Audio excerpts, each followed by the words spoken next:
Muy buenos días, Panamá. Hoy es el jueves 16 de febrero. Usted nos ve por Next Canal 21. Nos escucha por KW Continente.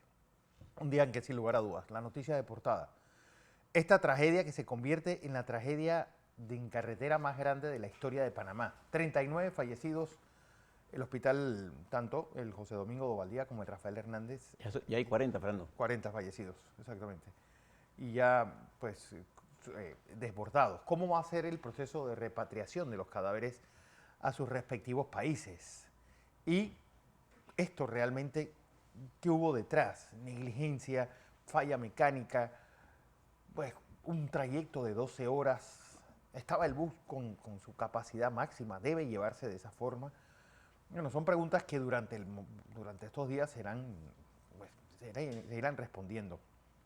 Bueno, todo con el país a punto de entrar en ese gran éxodo hacia el interior del país, de la República, principalmente hacia provincias centrales. ¿Cómo va a ser esa operación? Salida.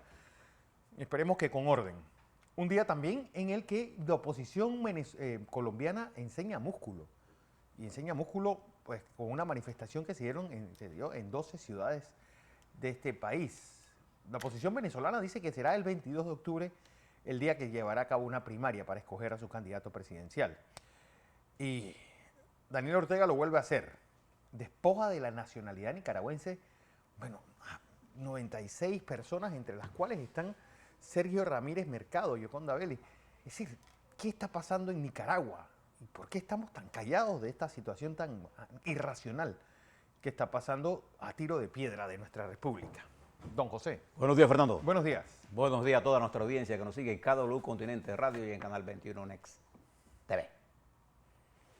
Este es un día muy triste para los panameños.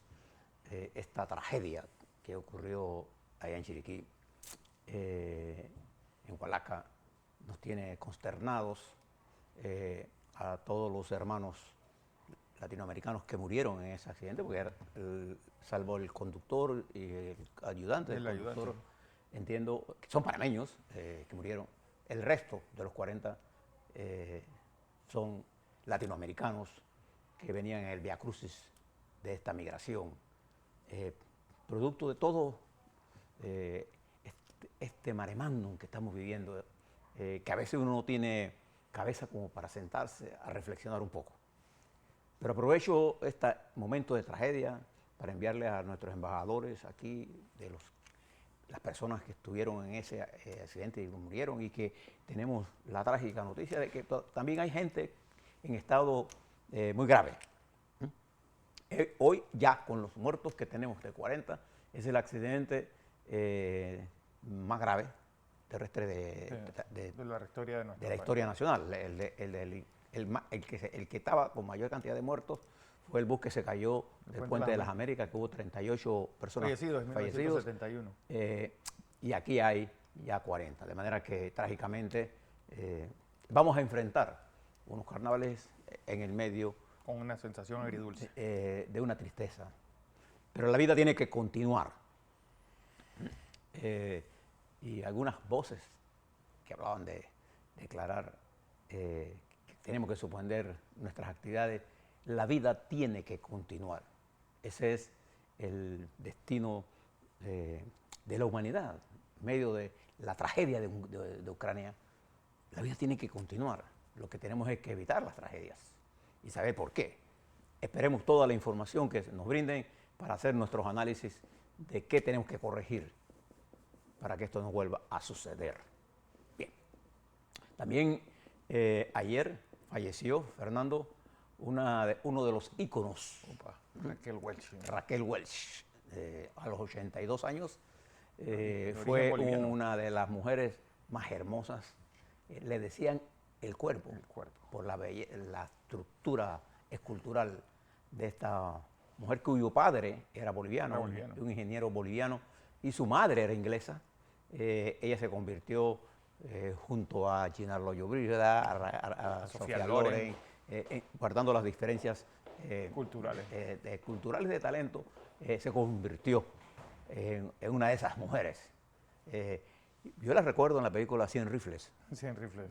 ¿Se acuerda que ella era la actriz principal en esa, con Brown, el actor afroamericano, una película que yo recuerdo de Raquel Welch, que murió a los 82 años después de una breve enfermedad. ¿Quién lo diría? Bien.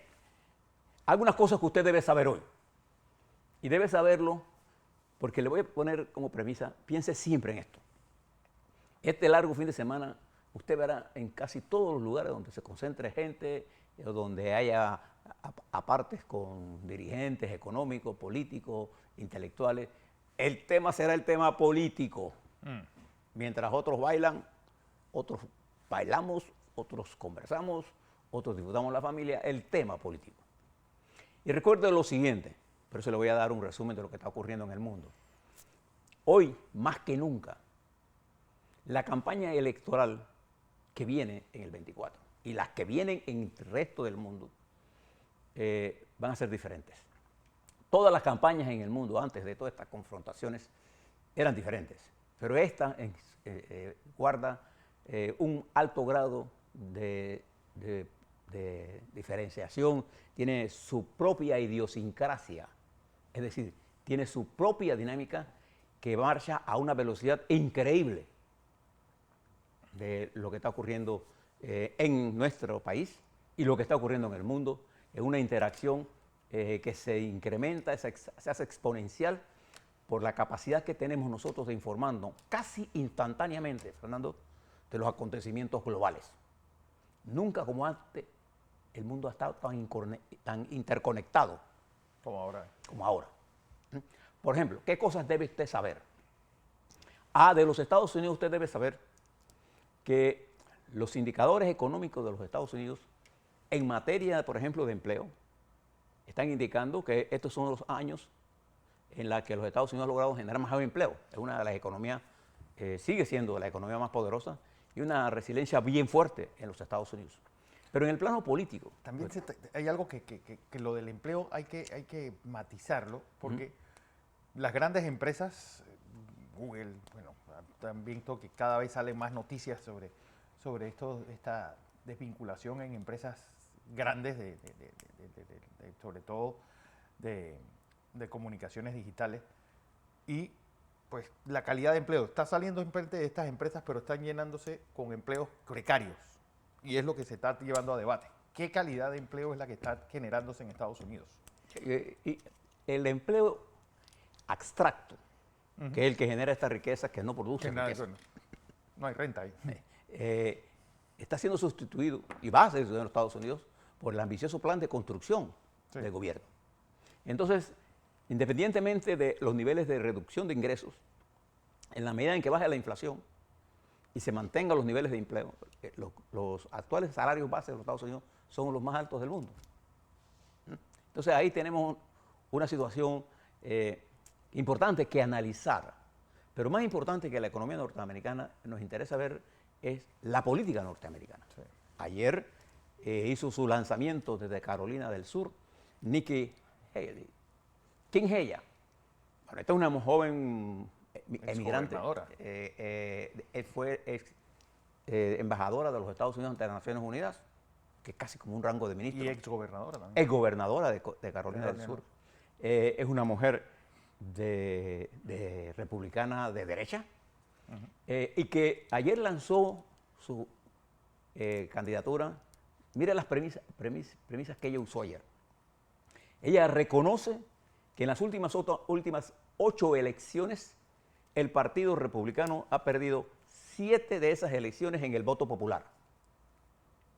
En el voto popular. El voto popular quiere decir en la mayor cantidad de votos. Bueno, alcanzados. Perdió la de Bush hijo con el voto popular contra Al Gore, ganó la presidencia, pues repitió Pero siempre, solamente en una ganó.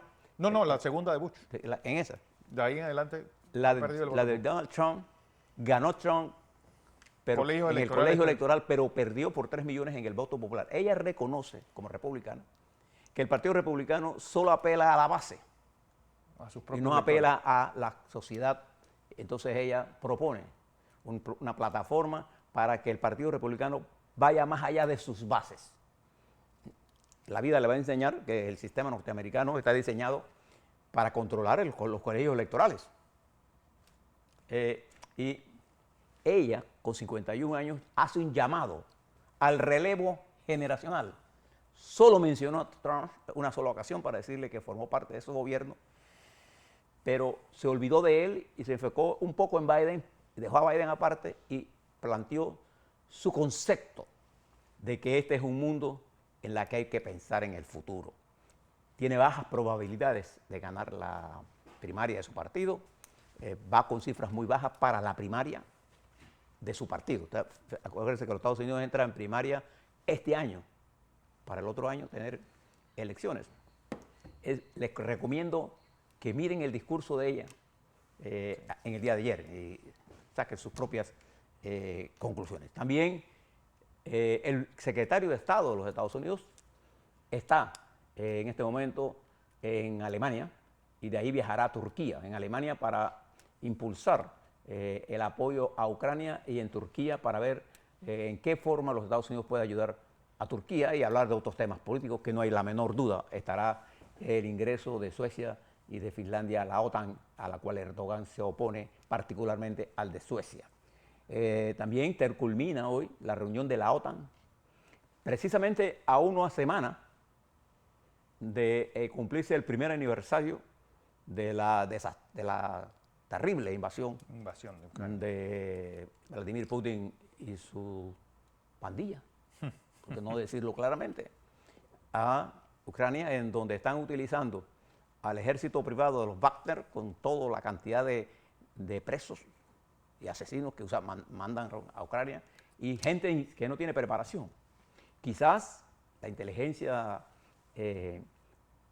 mundial, occidental, prevé que uno de los más grandes problemas que confrontan ellos es cómo convencer a Vladimir Putin que está perdiendo la guerra y que tiene que hacer concesiones. Que va a declarar la guerra, se rumorea que va a ser la otra semana, el día que Vladimir Putin le declare la guerra a Ucrania.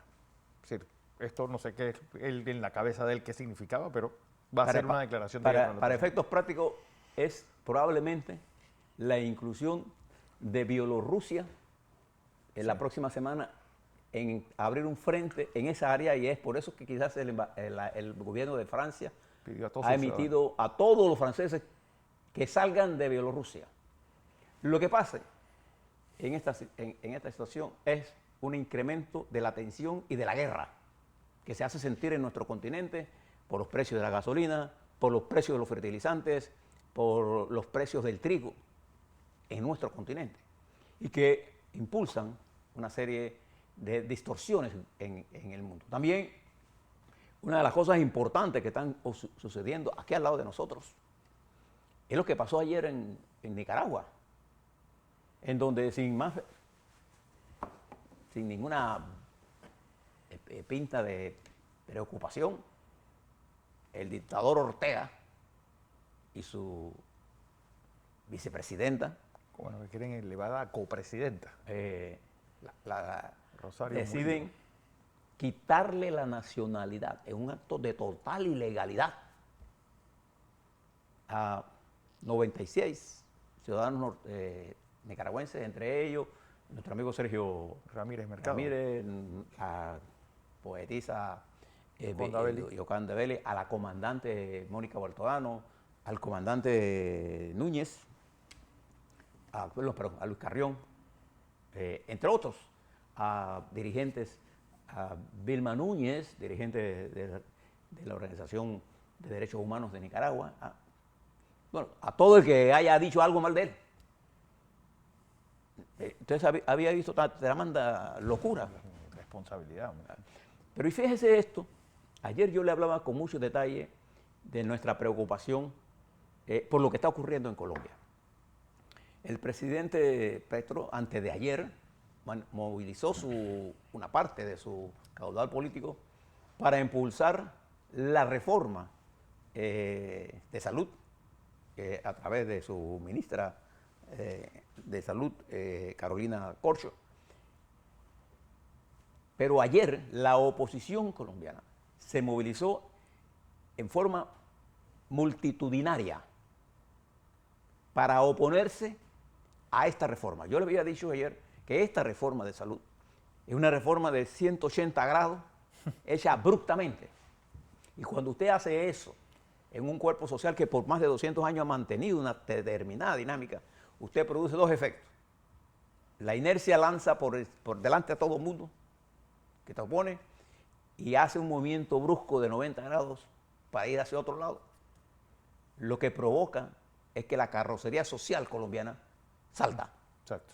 Y eso va a traer un problema de desestabilización política que tiene efectos directos en nosotros. Por eso miro con mucha preocupación y siempre les he hablado a ustedes que los cambios en una sociedad tienen que ocurrir gradualmente y tener la capacidad, ese cambio, de ser permanente para que sea una revolución. No se producen cambios revolucionarios de un día para otro. Tienen que tener capacidad de poder mantenerse en el tiempo. Lo demás es revolú. Sí. Ese revolú que está creando el presidente Petro, con un Estado tradicionalmente conservador en términos económicos, no tiene sustentación en el centro de la sociedad. Y ese mismo centro que se confundió en el proceso electoral no tendrá ningún reparo en replantearse una nueva estrategia. Y ese es el peligro. Peligro que usted ve reflejado en Perú. Usted ve que en Perú no hay formas que el gobierno responda frente al agravamiento de la crisis, que ya afecta la economía y que sus daños en la economía son mucho más permanentes que sus daños en la estructura política. Yo le decía a Fernando, las discrepancias políticas o los errores políticos se corrigen muy rápidamente. Pero los daños estructurales de la economía, Fernando, no se recuperan tan fácilmente. Se recuperan más lentamente porque devolverle la credibilidad a internacional a un país para conseguir inversión internacional y privada nacional es bien complicado. Una vez que usted pierde la confianza en un país, es difícil recobrarla. Entonces el sacrificio que tiene que hacer el país es mucho más alto que si la confianza se mantiene de una forma fluida. Esto está ocurriendo en Perú, está ocurriendo en Ecuador, está ocurriendo en Chile, está ocurriendo en Argentina, bueno, y amenaza. Digo, seriamente, hablar de Venezuela y Nicaragua, que son crisis permanentes. No lo menciono a ellos porque ellos están en una situación de economía estancada, privilegiada solo para los que mandan, sí, para la estructura militar y de inteligencia, a la estructura política y al grupo de empresarial que apoya ese modelo. Pero el resto de la población, en caso de Venezuela, el 95% de la población venezolana está excluida del desarrollo. Con un salario mínimo de $7 al mes, en una economía dolarizada, ¿usted qué puede hacer? ¿Qué puede hacer? Igual que pasa en Cuba, la destrucción de la infraestructura, por ejemplo, de turismo, que ha sido duramente golpeada por las últimas sanciones, que esta sí tiene que ver directamente con las sanciones, y por el deterioro de la estructura energética. ¿Quién quiere ir a un país donde no hay luz? Sí, así es. Esto ha bajado los ingresos considerables y ha hecho que Cuba no tenga capacidad de pagar en dólares la deuda que tiene. Entonces se está creando un problema serio. Pero en el mundo en general, también esto está ocurriendo. Nosotros vemos estos actos de esto como usted ve en Nicaragua, lo ve en Camboya. Ese saltado de un continente a otro. En Camboya, el gobierno de Camboya ha cerrado todos los medios de comunicación y anteayer cerró el último medio de comunicación que se llama La Voz de la Democracia. La cerraron. Ahí solo se habla ahora de lo que dice el gobierno. Okay, el gobierno. Que ha hecho un gran esfuerzo Camboya por reestructurar su economía. Ahora vuelve a esa economía a una especie de partido único, igual que Vietnam. Y esto se constituye en el largo plazo y algunas veces en el corto plazo en valladares para el desarrollo de la nación. Sin democracia, sin libertades, los desarrollos son de corto plazo. En el marco de toda esta situación compleja, nos enfrentamos hoy a un incremento de la tensión entre China y los Estados Unidos. Así es. Y esa tensión entre estos dos gigantes de la economía mundial que tienen la capacidad de influir en el mundo, es altamente peligrosa para nosotros, porque la guerra en el Indo-Pacífico es de incumbencia directa para nosotros los panameños, porque de ese mercado se mueve una gran parte de la riqueza de nosotros, el Pacífico de los Estados Unidos, hacia el Atlántico, pero en ese escenario que está ocurriendo en el Indo-Pacífico, entre Japón, Corea del Sur, Corea del Norte, China, el movimiento militar que está ocurriendo, las maniobras militares de China, de Rusia, los misiles de Corea del Sur, del Norte, el nuevo diálogo en Corea del Sur, que es cómo nos armamos de armas nucleares. Todo esto unido al problema que se genera. Y fíjense esta situación. Le hablaba de Israel. Bueno, hoy, mientras ustedes y yo estamos conversando aquí, Fernando y yo con ustedes, el ministro de Relaciones Exteriores de Israel, el canciller Eli Cohen, se está entrevistando con el ministro de Relaciones Exteriores de Ucrania en Ucrania. Esta es la primera visita oficial de un ministro de Israel a Ucrania y aprovechó la mañana de hoy para decir que la bandera de Israel se levantará en Kiev permanentemente ahora. Wow. Se entrevista con el canciller Kubala y se entrevistará con el presidente Zelensky en esto, mientras el mundo espera en qué consistirá la ofensiva de Vladimir Putin. A la vuelta, quisiera hablarle sobre la dinámica panameña. Y usted que se va a pasar estos días, ¿es posible predecir, Fernando, cuál es el camino del 24?